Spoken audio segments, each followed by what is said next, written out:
Okay students, आज हम लोग आईसीएसई क्लास 6 बायोलॉजी का प्लांट लाइफ चैप्टर पढ़ने वाले। इस चैप्टर को हम लोग टोटल 6 पार्ट्स में डिवाइड किए।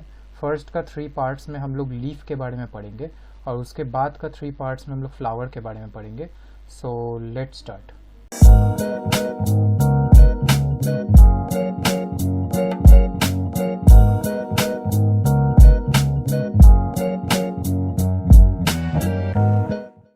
सो फर्स्ट हम लोग पार्ट्स ऑफ द प्लांट देख लेते।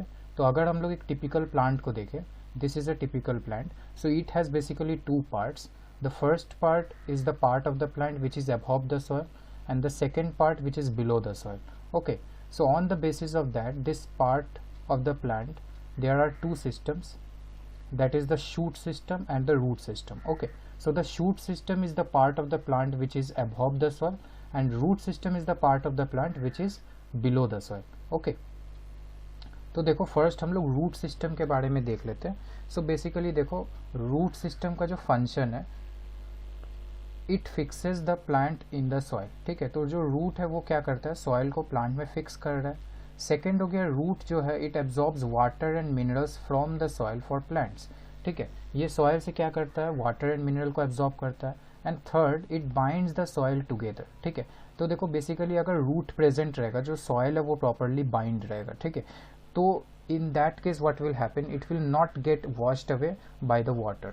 Okay, now on the basis of the structure of the root, there are basically 2 types of root, that is first is tap root and then is fibrous root. Okay, so tap root is the root which is basically found in dicot plants. और अगर हम लोग एक tap root को देखें, basically ये soil है मान लो, so उसमें क्या होता है, एक प्राइमरी रूट होता है एंड उससे सेकेंडरी रूट्स अराइज करता है। Okay, so this is basically the tap root. So tap root is basically found in dicot plants, example gram and pea. Okay, fibrous root जो है, fibrous root is basically found in monocot plants. Okay, monocot और dicot क्या है हम लोग next के parts में देखेंगे। ठीक है, जब हम लोग सीड्स के बारे में पढ़ेंगे। सो देखो बेसिकली द एग्जाम्पल इज मेज एंड ग्रास। सो अगर हम लोग एक फाइब्रस रूट को देखें तो इसमें क्या होता है, it directly starts to arise like this. Okay, it does not have any primary root or the main root.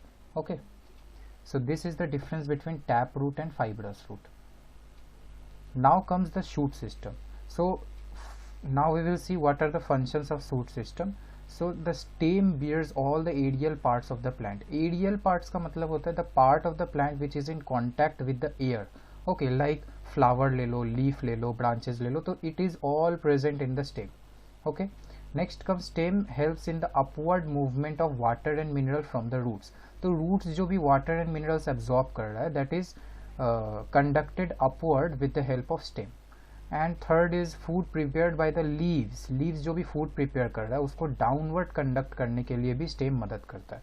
ठीक है, तो देखो अगर हम एक प्लांट को कंसिडर करें, मान लो this is a particular plant और ये जो है ये इसका स्टेम है। ठीक है, सो स्टेम में बहुत सारे रीजियंस होता है, लाइक जिस पॉइंट से एक नया ब्रांच अराइज हो रहा है, ठीक है, और लीफ अराइज हो रहा है, that is known as node. Okay, node is the point from which a new leaf arise, ठीक है, और अ ब्रांच अराइज। सो ये जो नोड है, सो जो डिस्टेंस बिटवीन 2 नोड्स है, मान लो कि ये एक नोड हुआ और ये एक नोड हुआ, इन दोनों के बीच का जो डिस्टेंस है that is basically known as internode. Okay, so internode is the distance between the 2 node और the region between the 2 node. Okay, अब देखो बेसिकली स्टेम में 2 प्रकार के बर्ड्स प्रेजेंट होते हैं। ठीक है, buds is a structure which give rise to any flower और अ लीफ और a branch. So these buds are basically 2 types. एक हो गया हम लोग का टर्मिनल बर्ड, ठीक है, और एक हो गया मेरा एक्सिलरी बर्ड। सो देखो on the basis of the location, terminal bird is the bird which is present at the tip of the plant and auxiliary bird मतलब हुआ एक ऐसा bird which is present in the exile, which is present in the exile. exile मतलब क्या हुआ, ये जो angle form हो रहा है, मान लो ये स्टेम है और ये लीफ का स्टॉक है। ठीक है, तो ये बीच में जो एंगल फॉर्म हो रहा है इसको हम लोग बोलते हैं एक्साइल, और ये एक्साइल में जो बर्ड प्रेजेंट होता है that is basically known as axillary bird. Okay, तो these are the two types of bird which is basically present on the stem. So इसी से हम लोग का रूट एंड स्टेम ख़त्म हो चुका है। नेक्स्ट पार्ट में हम लोग लीफ के बारे में पढ़ेंगे, लीफ का स्ट्रक्चर्स देखेंगे। So thank you for watching, we will meet in the next video.